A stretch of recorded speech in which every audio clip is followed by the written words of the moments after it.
Last time on Explorations, we are paddling to go for a hike, and we are going to be hiking. That is Silver Peak. At 5K up, 5K down. Nice 10K hike to a good view, hopefully.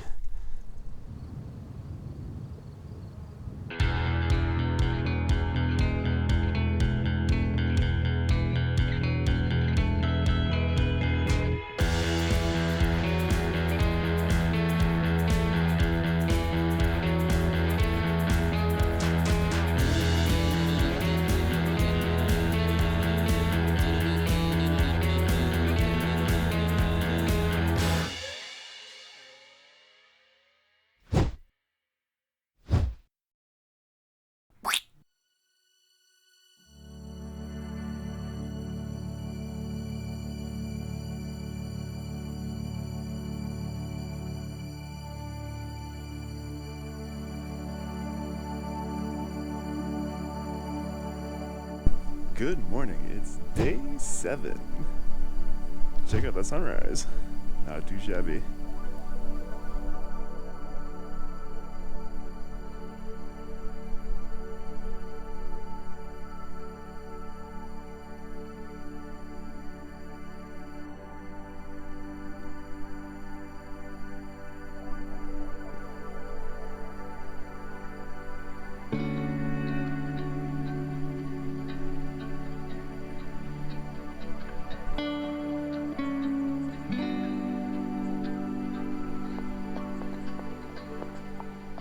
So we were hiking on Silver Peak yesterday and we found blueberries. So that means today we get blueberry pancakes. Oh baby.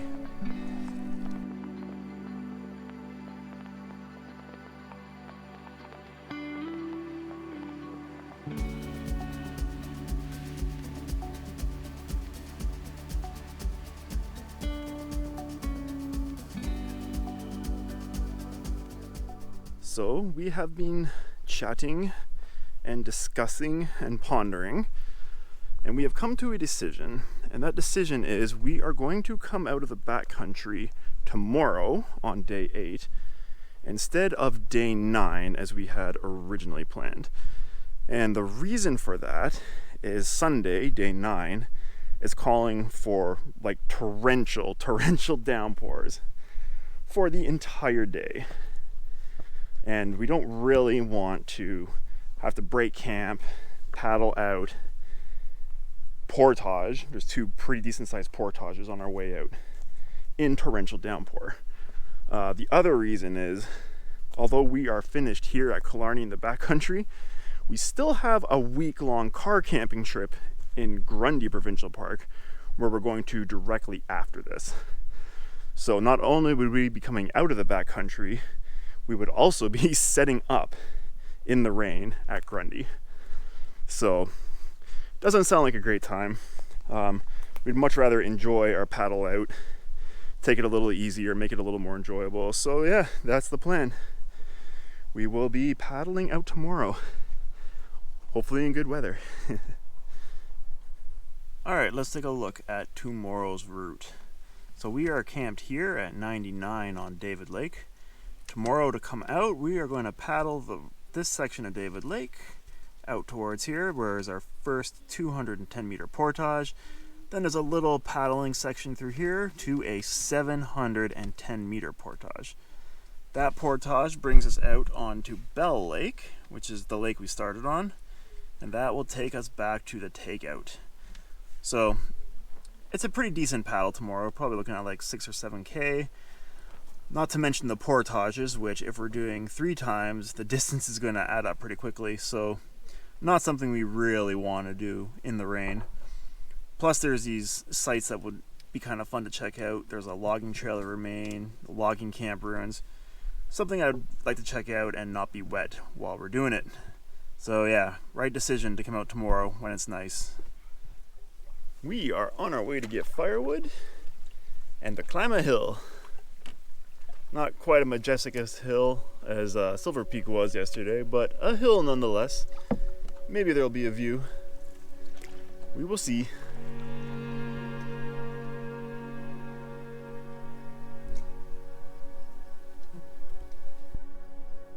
Well, it's not Silver Peak, but there's still a bit of a view. And you can see Silver Peak, which is right there.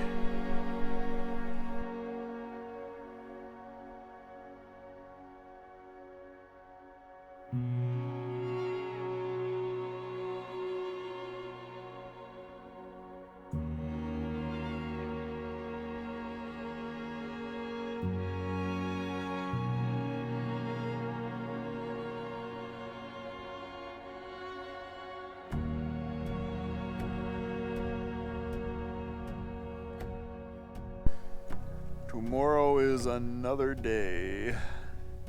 The last day. We'll be paddling out.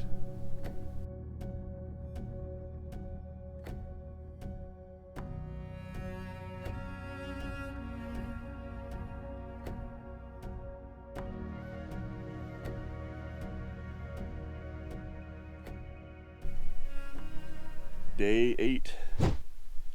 Think it's gonna be a hot one. Yep.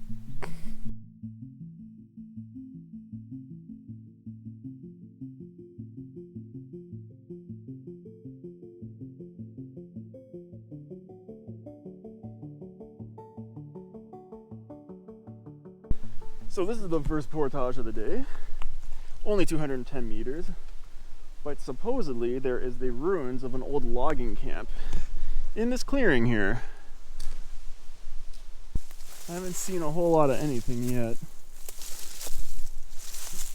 By that I mean I've seen nothing yet.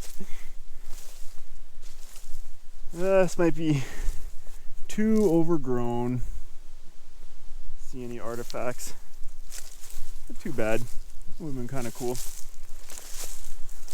But yeah, this clearing is the site of an old lumber camp. Supposedly, like I said, there's a saw blade, like a cross-cut saw blade, and some barrels and stuff, or barrel hoops, I guess. I guess the wood is gone, but I don't think we're gonna see it in all this bracken fern. I don't really want to go tromping through there, unfortunately. Disappointing. Oh well, we tried. Let's get out of here, do this portage. So no lumber camp, but there was a cool set of rapids. Not runnable rapids, but I mean, this water's moving pretty rapidly. Look at that. That's pretty fun, right? Yeah.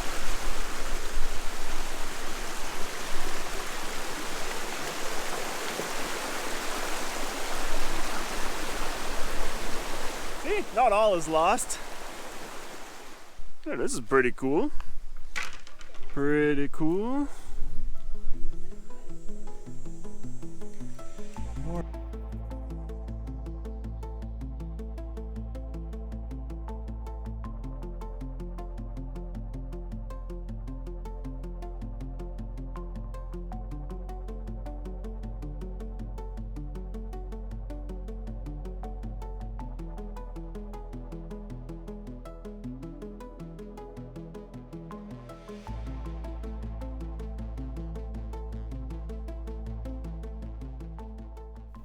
There's a freaking beaver dam between us and where we have to be.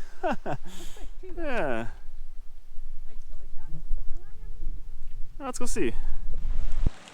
All right, Rob, let's go.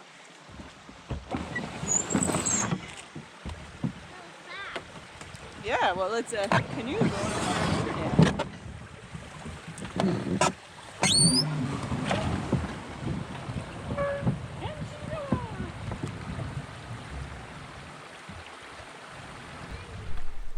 Well, that worked better than expected.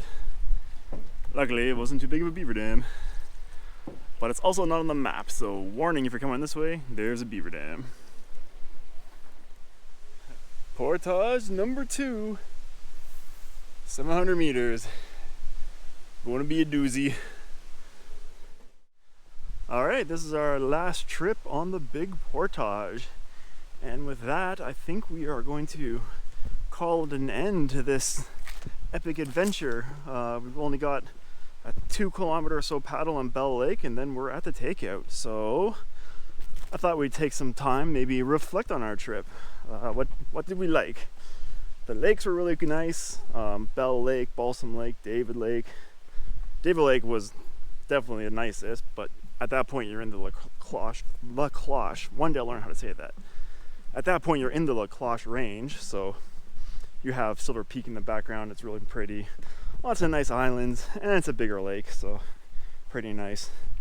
I also liked all our campsites. I think we got pretty lucky with them. The 2 on Bell were very nice. Balsam was okay. Balsam Lake needed more spots for tents. The one spot that was good for a tent turned into a bathtub when it rained, so not the greatest. So if you have a big group, maybe avoid that site. The site on David Lake was amazing. It was quite big. You could easily fit a larger group in there. And yeah, what else did we like? The weather was really good. We had a couple rain days, but it never actually rained on us while we were traveling, which is fantastic. We did have that rain during the day while we were awake, and our tent got kind of damp. But I mean, all things considered, that was probably the best case scenario. We also really liked the Silver Peak hike. Highly recommended if you have the opportunity. It is a 10 kilometer trek, so give yourself at least time to do 10 kilometers. It feels a lot longer than 10 kilometers, and it's going to take you a lot longer than you would probably normally do 10 kilometers in. Things we learned. We learned that we sort of missed blueberry season for the most part. I think if we were here a week earlier or 2 weeks earlier, we would have been in primo blueberry season. We also learned that our tent leaks, so we will be getting a new tent. I can't really complain though. We've had that tent for 9 years. It served us really well. I really liked it. I think I actually may have damaged it earlier in the trip, stuffing it into this yellow bag right here actually. I think one of the poles, the tips of the poles actually poked through the fly a bit, and I think that's where the damage is. But the zippers were all shot. We've had it for a long time. It's time for a new tent. We also learned that the Unlostify map, it's all right. It's kind of nice that it shows you the canoe routes, but there's some things on it you got to kind of take with a grain of salt. For example, that shortcut kind of in between Bell and Balsam Lake that's marked as red on that map and as all being water. It is kind of tricky because there's a bunch of portages, but there's a bunch of portages, so it's not all water. And I think the reason it's marked red is because it is no longer a maintained route. So the park isn't clearing the portages and like putting markers and stuff. So I'm assuming that's why the map made it red, but it's probably not a red in reality. Also on the Unlostify map, I don't like the exclamation marks like way of describing the portages. I think it needs to be a larger range, because that 600 meter portage we did with the double exclamation mark, it was not crazy steep. It was more of a hill. I would not call that crazy steep. Crazy steep was where you had to like scramble. So, I mean, that could probably freak some people out. Maybe they need to improve the rating method for portages, but overall not too bad of a portage. But yeah, there you have it. 9 days in Killarney that are now 8 due to us chickening out from the rain, but I think it was the right call because I would hate to be doing this in the rain. But anyhow, if you enjoyed this series of videos, please give us a like and subscribe. It helps us out a lot, and we will see you on the next adventure.